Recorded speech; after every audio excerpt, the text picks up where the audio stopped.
Hi students! Welcome to a new video tutorial on data representation. In this lesson, you will embark on a journey to learn how the computer represents text, sound, and images. Let's have a look at the contents of this lesson. This video lesson will be a stepping stone for you to appreciate the way a computer represents text and the reason why. Gain an understanding on the use of character sets, including American Standard Code for Information Interchange, ASCII, and Unicode. Discover the method whereby a computer represents sound, including the effects of the sample rate and sample resolution. Comprehend the manner in which a computer represents an image, including the effects of the resolution and color depth. And we will finish with a recap.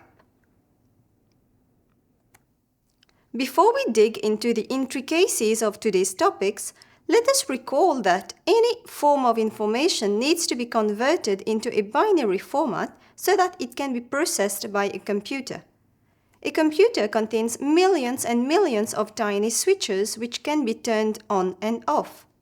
Therefore, the binary system is chosen as the way for a computer to represent any sort of data. Computers are brilliant when dealing with numbers, but what if the data is not numerical?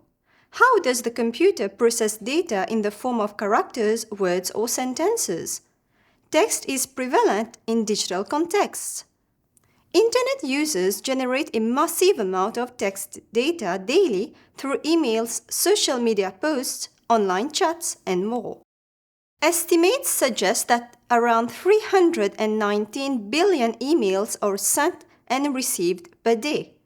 Search engines like Google process trillions of text-based search queries each year. Mobile text messaging remains a popular form of communication, with billions of text messages sent daily worldwide.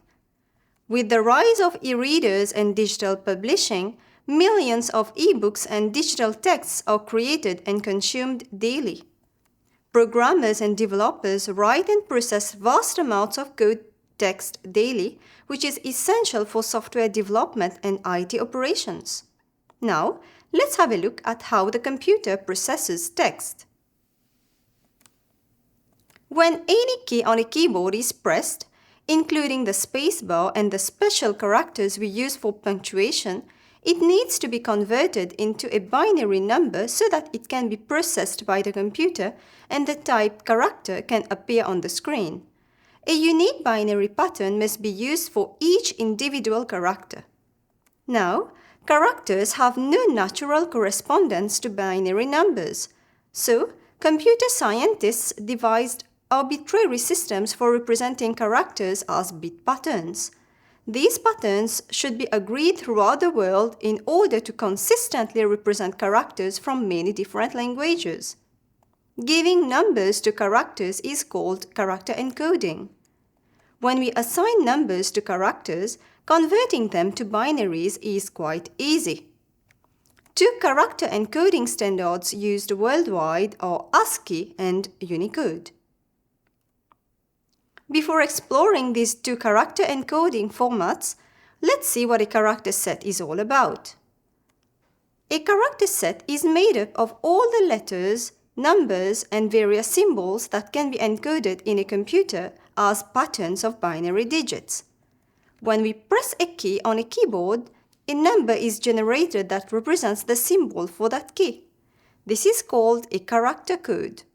A complete collection of characters is a character set. The first character set that we will look at is ASCII. ASCII serves as a prime reference when the computer has some information that must be translated into human-readable form as computers work on binaries.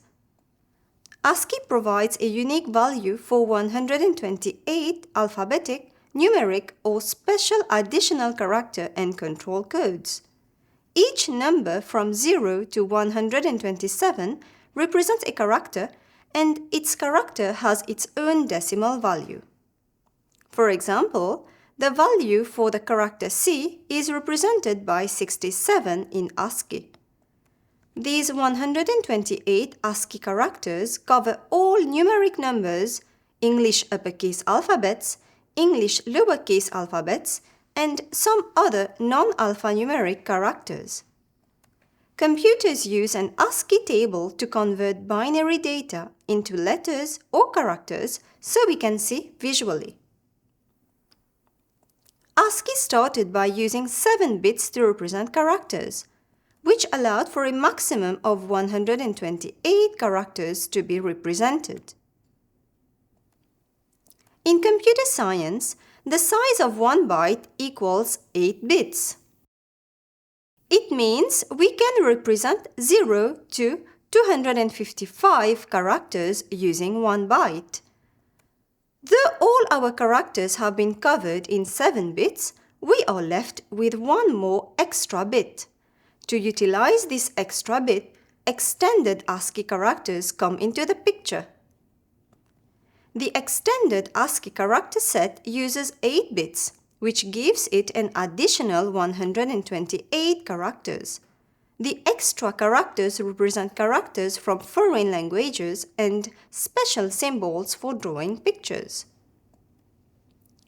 ASCII has numerous advantages. It is a widely recognized and universally accepted as a standard for encoding text data, making it ideal for data communication and exchange between computer systems and applications. ASCII allows developers to design interfaces that both humans and computers can understand, making it easier to communicate between different systems. ASCII is a simple and efficient encoding standard, making it perfect for programming. It uses a limited number of characters, which helps to simplify specific tasks, and its 7-bit encoding allows for quick and efficient data processing. Despite its popularity, ASCII has some limitations.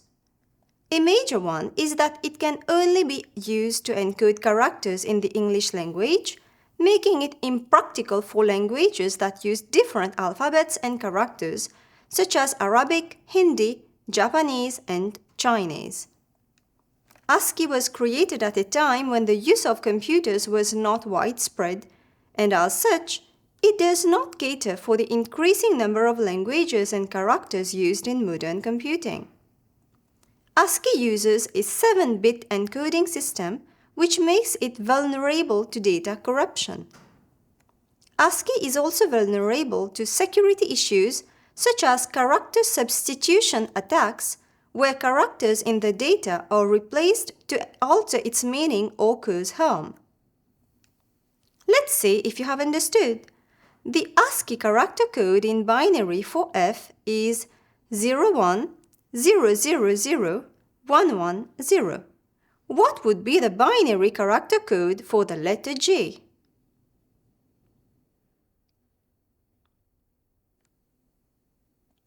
It would be 01000111, as G is the next letter of the F, so we need to add 1 to the character code. Let's try another example. Given the tables on the right, how would the text "so?" be represented in binary ASCII? Part B. How would the same text be represented in decimal ASCII? Part C. What text does the following binary ASCII represent?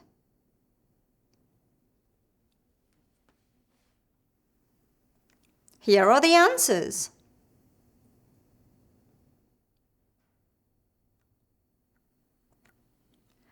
The problem with ASCII, as mentioned before, is that it only allows us to represent a small number of characters. ASCII cannot possibly store the hundreds of thousands of characters in these scripts in just 8 bits. The widespread use of the World Wide Web made it more important to have a universal encoding system, as more developers from around the world are using a much wider range of characters. This is where Unicode enters the scene to help solve all those issues. It uses 8-bit, 16-bit or 32-bit. Unicode even allows for emojis that we currently use in social networking apps and a lot of other symbols which we might not even be aware of. Unicode is a character set with around 120,000 different characters in many different languages, current and historic. Each character has a unique number assigned to it, making it easy to identify. Unicode can represent more characters than ASCII, including symbols, emojis, and characters from different scripts and languages. It enables internationalization and localization, making it easier to develop applications for a global audience. Unicode also provides better compatibility with modern computer systems and devices. It offers consistency in encoding and representation, reducing the chances of compatibility issues. Unicode is more complex to implement than ASCII. Unicode requires more memory compared to ASCII, as Unicode characters require more bytes to be stored. It results in potentially slow performance in certain applications or systems that require high-speed encoding and decoding. On top of that, Unicode is vulnerable to Unicode encoding attacks which exploit flaws in the decoding mechanism. Attackers use this technique to encode characters in the URL to bypass application filters, accessing restricted resources on the web server, or force browsing to protected pages. Let's work our brains with this question. Give one similarity and one difference between ASCII and Unicode. They are similar in that both are standards for text encoding. They are character sets and both hold a list of characters with unique decimal numbers. In fact, ASCII is the basis for many other character encoding standards, including Unicode. It is obvious by now that Unicode represents far more characters than ASCII. ASCII uses a 7-bit range to encode just 128 distinct characters. Unicode occupies a larger space because it is the superset of ASCII, whereas ASCII requires less space.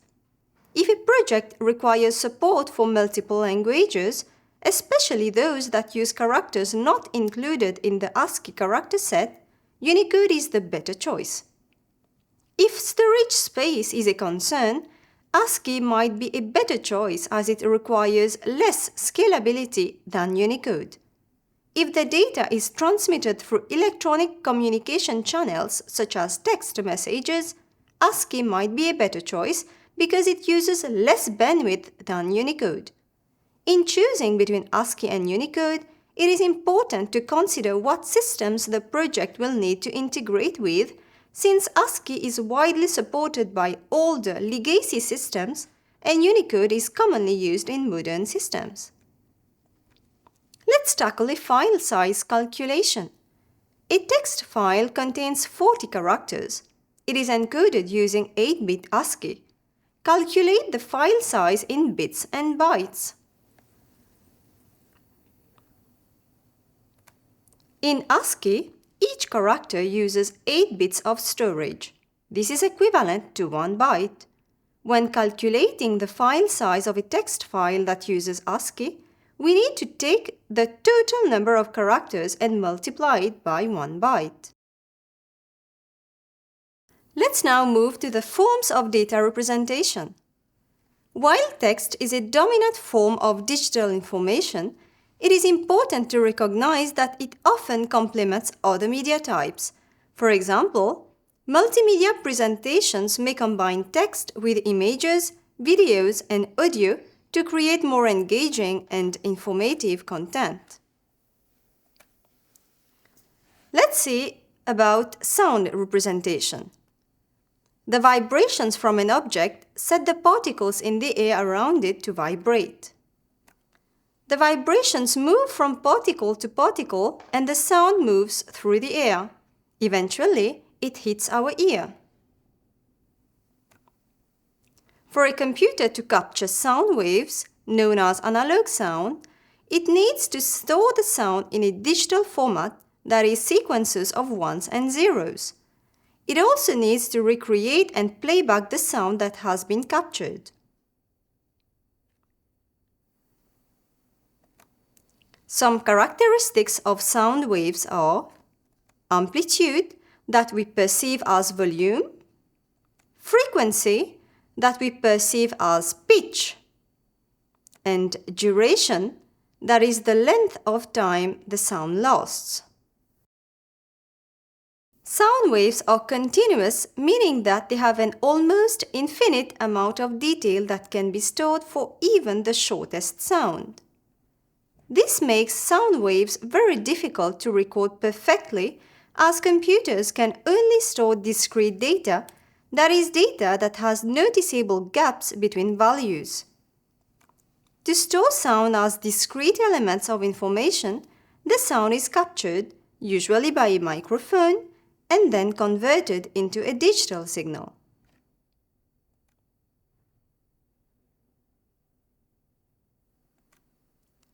Sampling is the first step in the process of converting a continuous analog signal to a sequence of digital numbers. While sampling a sound wave, the computer takes measurements of this sound wave at a regular interval called sampling interval. Each measurement is then saved as a number in binary format. The quality and file size of the sound files are linked to the size of the sampling interval. A small sampling interval results in a better quality sound, but at the same time increase the size of the audio file. The sample rate, measured in hertz, is the number of samples in 1 second. To describe the quality of a sound file, we often use the term sample rate as opposed to the sampling interval. A higher sample rate tends to deliver a better audio quality. At a sample rate of 1 sample per second, we do not get an accurate representation of the analog sound wave. Increasing the sample rate to 1 sample per 0.5 seconds, we can see that the digital representation of the sound is starting to look a little bit more like the analog sound wave. Now, if the sample rate is 1 sample per 0.25 seconds, the sampled wave becomes more similar to the analog sound wave. We can deduce that sound loses quality when data are lost between time samples. The way to increase the quality and store the sound at a quality closer to the original is to have more time samples that are closer together, that is, a greater sample rate. The sample rate is calculated by determining how often samples are taken. If we take a sample once a second, then the sample rate is 1 Hz. If we have 8,000 samples taken over 1 second, then that would give us a sample rate of 8,000 Hz. Let's see if you have understood. Try out these questions.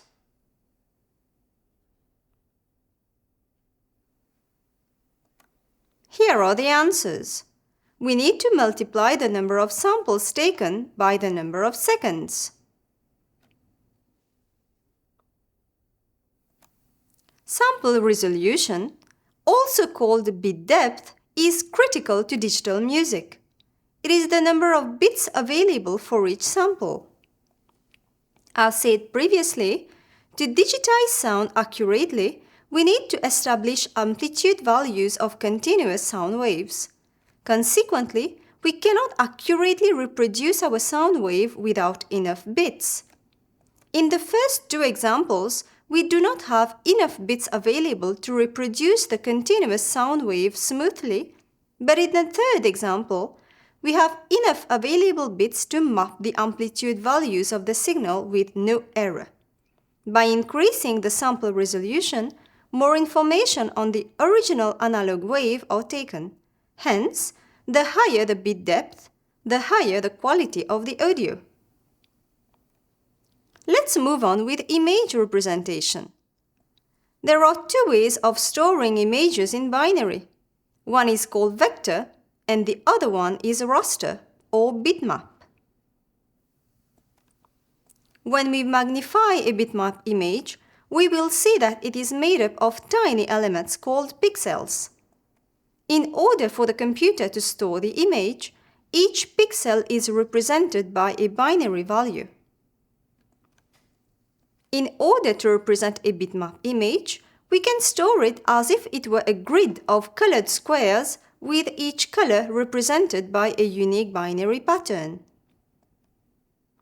With vectors, the mathematics to draw the image is stored instead. For example, a circle can be drawn if we know the xy coordinates from the middle, the radius, and the color. Contrary to bitmaps, vector graphics can be resized infinitely without losing quality as they are resolution independent. The number of pixels used to show a vector graphic is determined by computer screen display or printer resolution, not by the graphic itself. Next, we are going to investigate how the computer actually stores bitmap images. The image dimensions and the number of colors used are factors that affect the size of the image file. The black and gray image shown on the left can be represented by using just 1 bit per pixel by assigning a 0 to each black pixel and a 1 to each gray pixel. On the other hand, if an image has more than just 2 colors, the computer needs further binary data to represent the color of each pixel. Most colors are made up of red, green, and blue in the RGB color system. In this system, the shade of each color, red, green, and blue, will be represented in a byte for each. Image resolution refers to the clarity of an image as it appears on a screen or on paper. It is the total number of pixels in the image. The higher the resolution, the higher the quality of the image. The size of an image in pixels, that is the image resolution, is calculated by multiplying the width by the height of the image. Color depth, or bit depth, refers to the amount of color that each pixel can display. It is the number of bits per pixel on a computer monitor. Bit depth is expressed as powers of 2. A bit depth of 1 provides 2 to the power of 1, giving 2 colors per pixel. A bit depth of 8 will cater for 2 to the power of 8 colors per pixel. The higher the color depth, the higher the color variety, and by extension, the quality of the monitor. Modern computers use a 24-bit color depth. This gives us a total of 2 to the power of 24 combinations of colors, which is far more than what the human eye can see. Try out this question. What is the minimum color depth of a bitmapped graphic that has 64 colors? The answer is 6 bits.